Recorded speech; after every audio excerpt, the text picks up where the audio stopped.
كبسولة النهاردة هي عبارة عن لبوس لبسه بيب جوارديولا وميكيل أرتيتا لأسباب مختلفة، والمحصلة النهائية للجزء الأسباني هي خروج سيتي وأرسنال من دور الثمانية لدوري الأبطال ونصف نهائي أوروبي بلا تواجد إنجليزي بعد تأهل مدريد وبايرن على حساب سيتي وأرسنال لمواجهة بعض في نص النهائي في المواجهة الأكثر تكرارا في تاريخ دوري الأبطال. وهل بدأنا نشم ريحة نهائي بيجمع بين باريس مبابي قصاد ما سوف يكون مدريد مبابي؟ يلا نتكلم في كل ده وأكتر، نفس كروي عميق ونبدأ الملخص.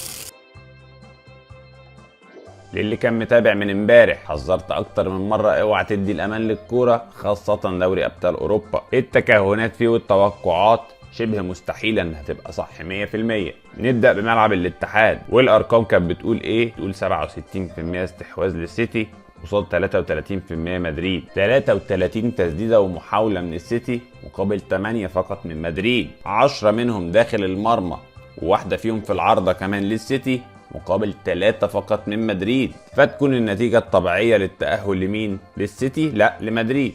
ومجنونة يا قوطة، قصدي مجنونة يا كورة. في ماتش ما تقدرش تقول ان جوارديولا ما عملش اللي عليه ولا هو ولا رجالته، باستثناء ايرلينج هالاند اللي لسه فورمته وحشه وعمال يضيع في جوان، الا ان السيتي عمل كل حاجه يقدر يعملها. لكن الحاج كارلو انشيلوتي بخبرته وبالبركه بتاعته قدر انه يوصل لضربات الجزاء، ومن هنا ابتسم الحظ لريال مدريد ويستمر مسلسل عظمه الملكي في بطولته المفضله دوري ابطال اوروبا.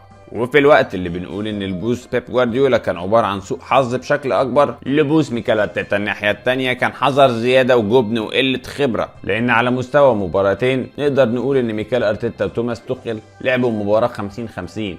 ما تقدرش تقول ان حد فيهم استحق الخساره، ولا تقدر تقول ان حد فيهم استحق الفوز والتأهل عن جدارة. وفي ماتش امبارح في ألمانيا المحاولات كانت متكافئة والاستحواذ متكافئ وكل حاجة كانت متكافئة، باستثناء سنة نزعة هجومية اخطر شوية من بايرن ميونخ ادت لفرصتين على مدار الماتش خطر من عرضيات، واحدة جت في العارضة والتانية هي اللي جا منها الجون. في لحظة نوم من دفاع ارسنال ساب فيها وايت جريرو يرفع الكرة براحته، وساب فيها مارتينيلي جوشوا كيميتش اللي جاي من ورا وحطها زي الطلقة بدماغه في سقف الجون. وليه بنقول ان أرتيتا كان عنده قلة خبرة وجبن؟ لانه كان بيلاعب نسخة هي الاسوأ من بايرن ميونخ، سواء ممثلة في توماس توخيل او في الفريق ده. النسخة بتاعت الموسم ده اللي متهزقين في الدوري رايح جاي، وباير ليفركوزن معلم عليهم وكل الفرق بتكسبهم. مش بس كده، ده حتى النسخة الوحشة بتاعت السنة دي مليانة اصابات. كومان ما كانش بيلعب، ديفيز ما كانش بيلعب، حتى سيرجي جنابري ما كانش بيلعب امبارح في ماتش المانيا.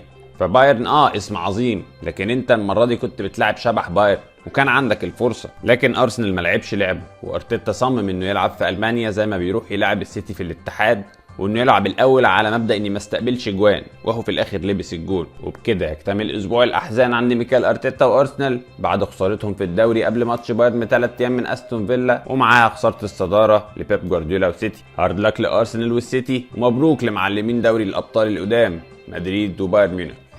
وبعد ما تحدد نص النهائي بشكل كامل، في معلومتين حلوين احب اقولهم.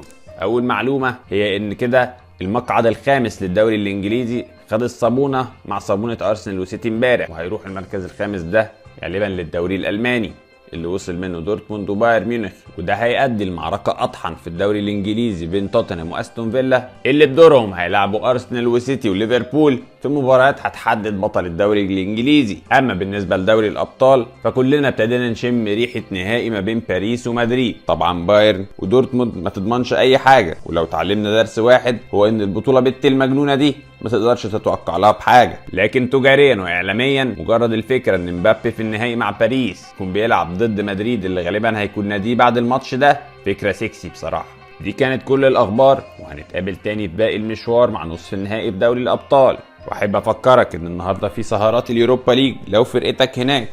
ليفركوزن هيلعب، ميلان متاخر من روما بجون وعنده ماتش مهم، اما ليفربول فعنده مهمه شبه مستحيله انه يرجع من 3-0 ضد اتلانتا في ايطاليا، بس الكوره ما فيهاش كبير. هلا بالخميس وهابي ويك اند من حبيبك الكابتن عزيز. باي.